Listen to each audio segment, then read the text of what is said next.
So what's up, everybody? We'll be putting this drain system on my shower base. First off, you'll want to roll out some plumber's putty. Okay? I cleaned off my counter very good, and then I used the board to roll it somewhat evenly. Now you don't need much, as you can see. That wasn't even full all the way, and I just grabbed as much as it would allow me, and that's still going to be probably 3 times too much.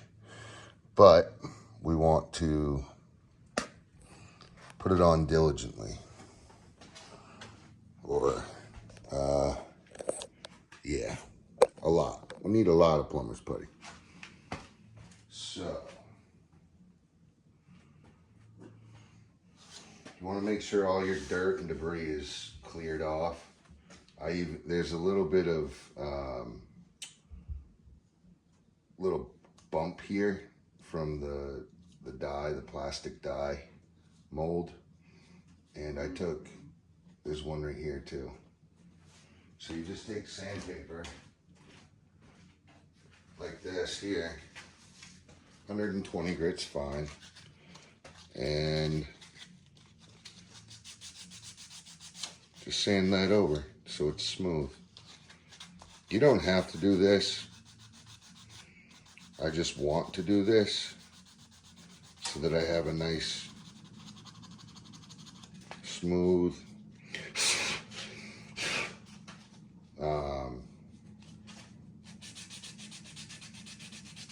smooth surface that I'll be pulling and sandwiching tight. This side doesn't have any gaskets. This is the top of your drain. So it's only plumber's putty. So you want to make it nice and flat. I know I do. Okay. So we'll take our plumber's putty. Now, this is, around 3/8 thick. You want to make sure it's long enough to go around the whole circle. So, whoop. Go around like that.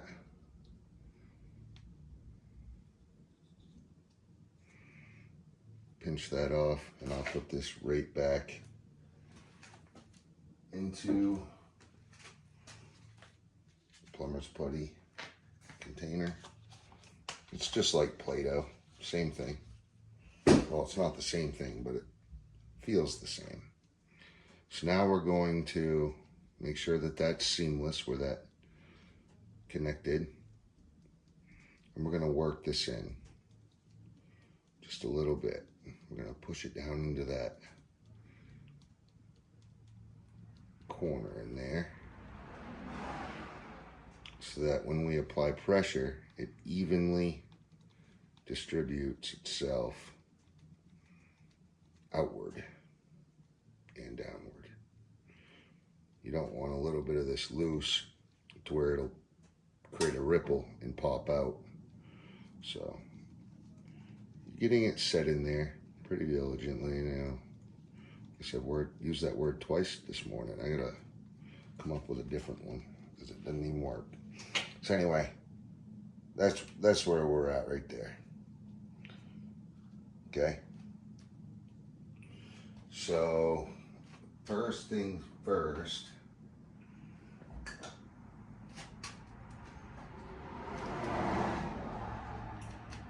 you're gonna push this. Well, first of all, let's get this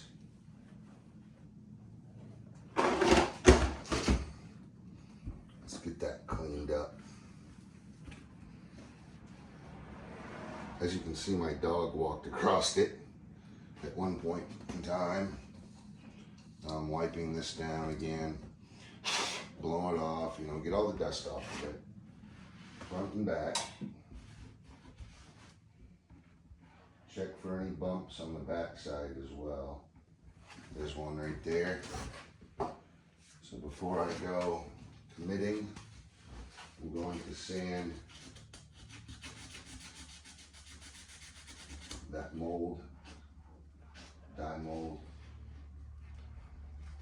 Now this.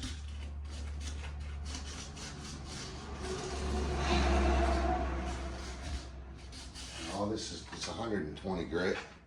All it's doing is making it nice and smooth so we get a nice tight seal. So we have cleaned that drain hole.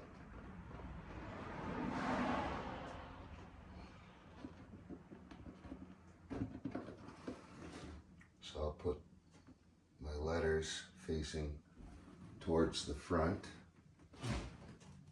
nice and square. Just because I'm a carpenter, you gotta get it pretty square, right?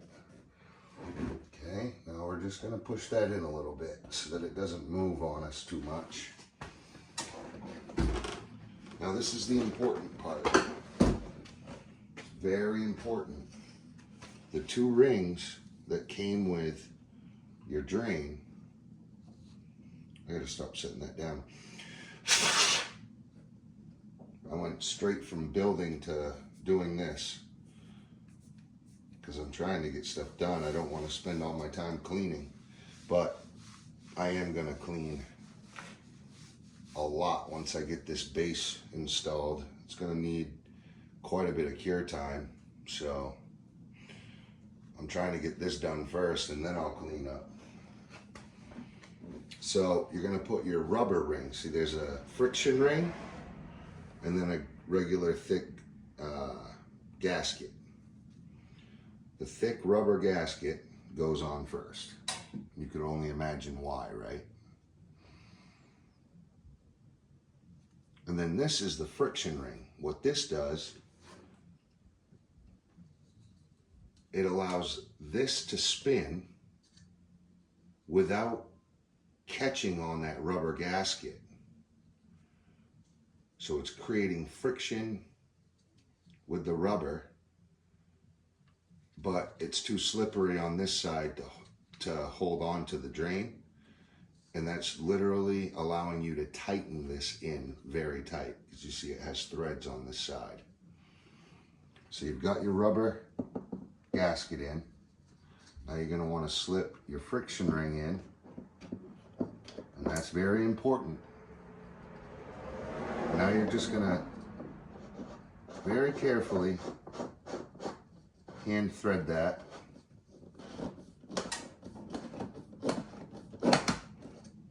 Okay, so now I've got that somewhat tight, right? Now this is your cover. Behind your cover there is this tool. This tool, you're going to want to take that off your cover. Now don't go ripping this sticker off.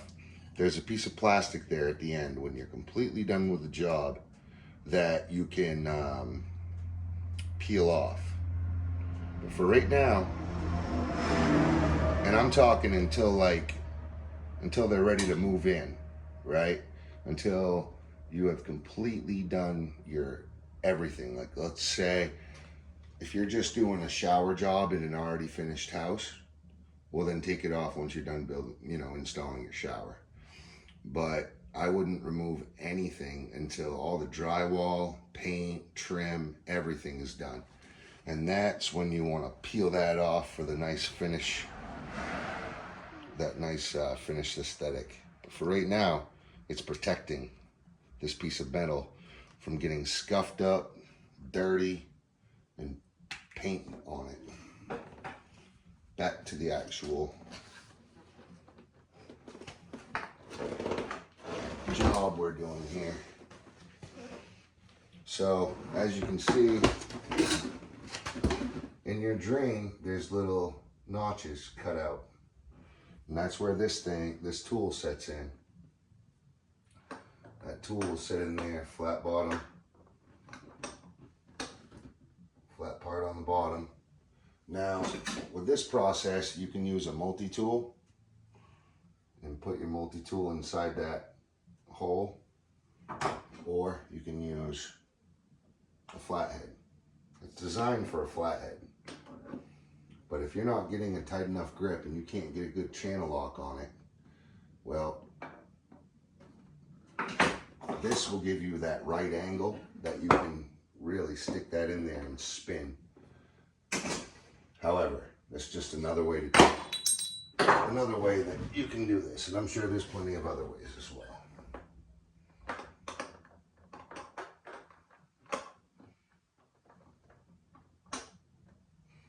Okay, that's clicked in.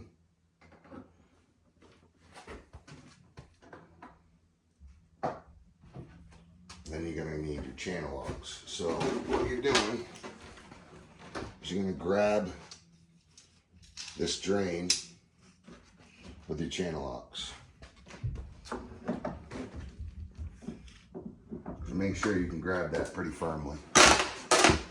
Now you can either spin with your tool here and use a drill, or you can spin with your channel locks. I myself have always been taught to spin the nut, not the bolt. And this side has the threads. The left side, the bottom of the drain, is basically the nut to the bolt. So I'm going to spin my drain, the lower bottom portion of the drain, and now while I do this, you're going to see all that plumber's putty squeeze out of this nice and evenly. And once we're done with it, we'll just peel that plumber's putty off and put it back in the container.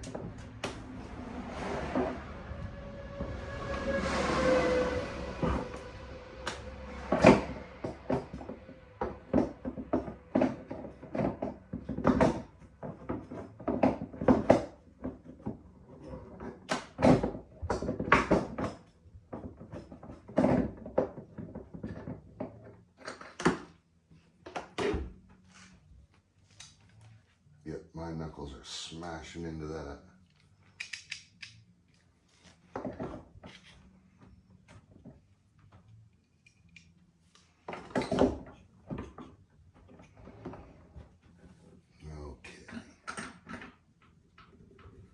Okay, we're locked in.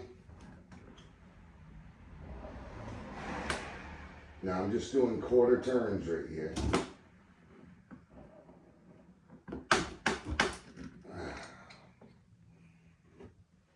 Now you hear that? You heard that stress out a little bit.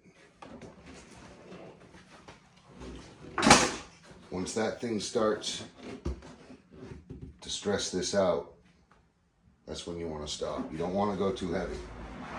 Especially if you've got big channel locks, that will allow a lot more leverage and it will create a break in your PVC.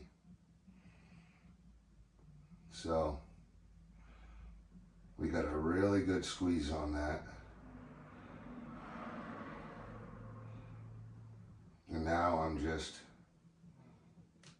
removing that plumber's putty really well.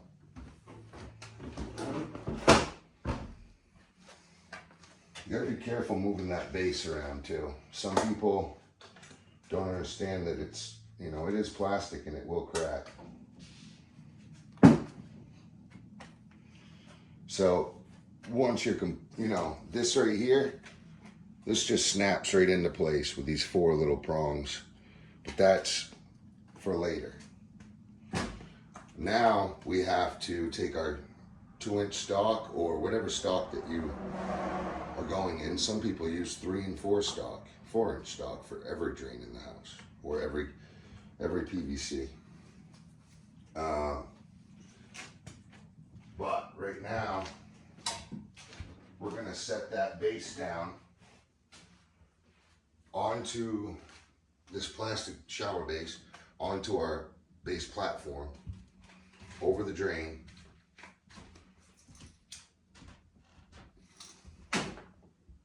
And make sure that this is long enough.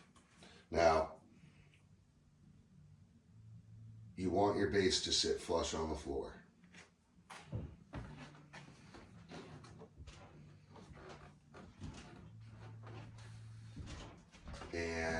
you also want your